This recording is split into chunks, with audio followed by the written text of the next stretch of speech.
கீழடுக்கு சுழற்சி காரணமாக கடந்த 17, 18ஆம் தேதிகளில் தென் மாவட்டங்களில் பெய்த வரலாறு காணாத அதி கனமழை காரணமாக நெல்லை, தூத்துக்குடி மாவட்டங்கள் கடும் பாதிப்பை சந்தித்தது. இதனால் அப்பகுதியில் வசிக்கும் மக்கள் முகாம்களில் தங்க வைக்கப்பட்டுள்ளனர். இந்த நிலையில் வெள்ளத்தால் பாதிக்கப்பட்ட இடங்களை ஆய்வு செய்ய மத்திய நிதியமைச்சர் நிர்மலா சீதாராமன் அங்கு செல்ல உள்ளார். அதன்படி நாளை மறுதினம் அவர் தூத்துக்குடி மாவட்டத்தில் ஆய்வு மேற்கொள்ள உள்ளார். மேலும் மழை வெள்ள பாதிப்பு குறித்து அதிகாரிகளிடம் கேட்டறிய உள்ளார். தமிழ்நாடு காவல்துறையில் 35 டிஎஸ்பிக்களை பணியிட மாற்றம் செய்து டிஜிபி சங்கர் ஜிவால் உத்தரவிட்டுள்ளார். மேலும் காத்திருப்போர் பட்டியலில் இருந்த டிஎஸ்பிக்களுக்கு பணியிடங்கள் ஒதுக்கீடு செய்யப்பட்டுள்ளன. அதன்படி தாம்பரம் காவல் உதவி ஆணையராக இருந்த சீனிவாசன் சென்னை சைதாப்பேட்டை காவல் உதவி ஆணையராக மாற்றம் செய்யப்பட்டுள்ளார்.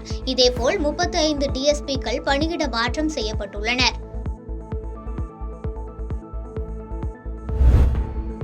கோவையில் பாஜக மாநில தலைவர் அண்ணாமலை செய்தியாளர்களை சந்தித்து பேட்டியளித்தார். அப்போது பேசிய அவர், குஜராத் மாநிலத்தில் ஏற்பட்ட புயல் பாதிப்பிற்கு அந்த மாநில அரசு கேட்ட நிவாரண நிதியை விட குறைவான நிதியே கொடுக்கப்பட்டது. இதுபோன்ற பல்வேறு உதாரணங்களை கூறி திமுகவின் பொய்களை வெளிப்படுத்தலாம். பாதிப்பின் அளவை பொறுத்து மத்திய அரசு நிதியை வழங்கும். மேலும் தொடர்ந்து பேசிய அவர், மத்திய அரசுடன் மோதல் போக்கை தமிழக அரசு கடைபிடிக்கிறது என்று குற்றம் சாட்டினார். தமிழகத்தில் குறிப்பாக திராவிட முன்னேற்ற கழகத்தினுடைய அரசியல் எப்படியாவது சண்டை போட்டுக்கிட்டே இருக்கணும், இந்தியாவுடைய அரசியலமைப்பு சட்டத்திற்கு எதிராக செயல்பட வேண்டும், ஒரு டெமோக்ராட்டிக் ஃபெடரல் சிஸ்டத்தில் மாநில அரசு மத்திய அரசு எல்லோருமே பங்களிப்போடு செயலாற்றக்கூடிய இந்த திட்டத்தில் ஓட்டைகள் போட வேண்டும் என்பதை முழு குறிக்கோளாக வைத்துக்கொண்டு திராவிட முன்னேற்ற கழகம் செயல்பட்டு கொண்டிருக்கின்றார். அதுவும் நமக்கு தெரியும், குறிப்பாக இந்த சென்னை வெள்ளமும் தென் தமிழகத்தில் ஏற்பட்ட அந்த 2 வெள்ள பாதிப்பும் கூட மிக மோசமாக இந்திய அளவிலே கையாளப்பட்டதாக அனைவருமே பேச ஆரம்பிச்சிருக்கிறாங்க. அது தூத்துக்குடி பார்த்தீங்கன்னா மிக மிக மோசமான பாதிப்பில் இருக்கு. இது எந்த அளவுக்கு ஆச்சரியம்னாங்க, மத்திய அரசு முதலாக மழை வெள்ளத்திலிருந்து ஒரு இடம், குறிப்பாக ஒரு மாவட்டம் வெளியே வருவதற்கு முன்பாகவே மத்திய அரசினுடைய குழு பார்வையிடுவதற்கு, சேதங்களை கணக்கீடு செய்வதற்கு வந்துட்டாங்க. கடலூர் மாவட்டம் குள்ளஞ்சாவடி அடுத்த புலியூரை சேர்ந்தவர் வீரமணி மனைவி இன்பவள்ளி. இவர் தம்பிப்பேட்டை பாளையத்தை சேர்ந்த கோபாலகிருஷ்ணன் வீட்டில் கடந்த 2 ஆண்டுகளாக வேலை செய்து வந்துள்ளார். இவர் நேற்று முன்தினம் வேலைக்கு சென்ற நிலையில் வயலில் உயிரிழந்த நிலையில் சடலமாக மீட்கப்பட்டார்.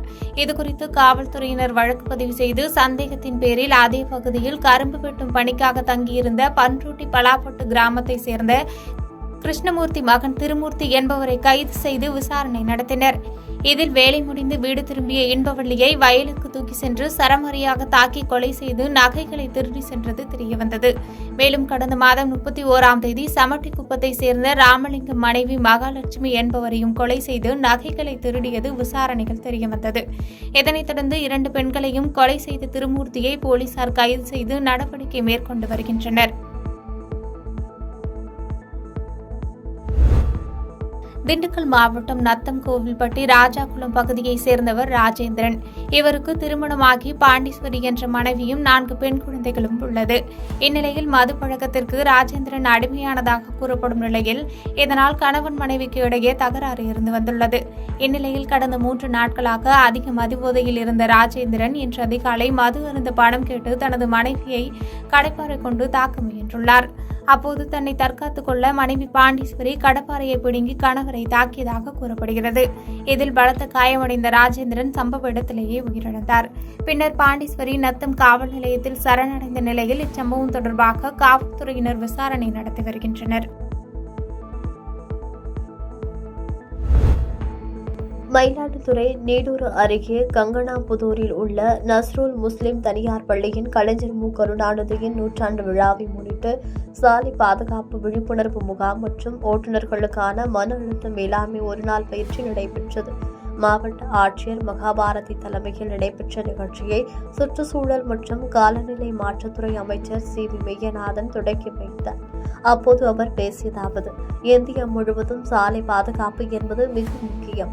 தமிழ்நாட்டில் கடந்த 2000 ஆண்டில் 50 லட்சமாக இருந்த வாகனங்களின் எண்ணிக்கை இன்றைக்கு 3.10 கோடியாக உயர்ந்துள்ளது. ஓய்வு எடுக்க முடியாத பணி இந்த ஓட்டுநர் பணி என்று அவர் கூறினார்.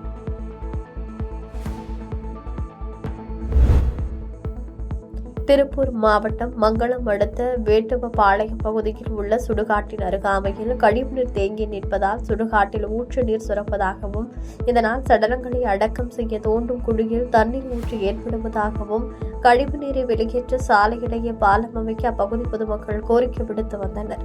இந்த நிலையில் அந்த பகுதியில் அமைந்துள்ள பரமசிவம் என்பவருக்கு சொந்தமான நூற்பாலை வழித்தடம் பாதிக்கும் என பாலத்தை மாற்றி அமைத்ததாகவும் இது தொடர்பாக வேட்டுவபாளையம் பஞ்சாயத்து தலைவர் மூர்த்தியிடம் பொதுமக்கள் கேட்டபோது அவர்களை திமுக பஞ்சாயத்து தலைவர் மூர்த்தி நூற்பாலையில் பணியாற்றும் வடமாநில தொழிலாளர்களை கொண்டு தமிழர்களை தாக்கியதால் பரபரப்பு ஏற்பட்டது.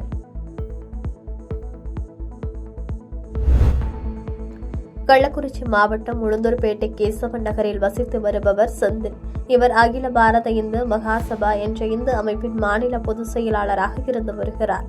வழக்கம் போல் வீட்டின் முன்பக்க இரும்பு கேட்டை பூட்டிவிட்டு குடும்பத்துடன் வீட்டிற்கு தூங்கிக் கொண்டிருந்த நிலையில் திடீரென தீப்பற்றி எரிந்ததை பார்த்த செந்தில் அதிர்ச்சியடைந்து விலகி வந்து பார்த்தபொழுது கண்ணாடி தகவல்கள் சிதறி கிடந்தது.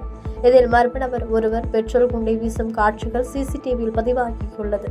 இது தொடர்பாக காவல் நிலையத்தில் அளித்த புகாரின் பேரில் போலீசார் வழக்கு பதிவு செய்து விசாரணை நடத்தி வருகின்றனர். பாதகம் செய்பவரை கண்டால் நாம் பயங்கொள்ளலாகாது பாப்பா, மோதி மிதித்து விடு பாப்பா, அவர் முகத்தில் உமிழ்ந்து விடு பாப்பா. அண்மை செய்திகளை உடனுக்குடன் தெரிந்து கொள்ள இணைந்திருங்கள் இயம்நாடு தொலைக்காட்சியுடன்.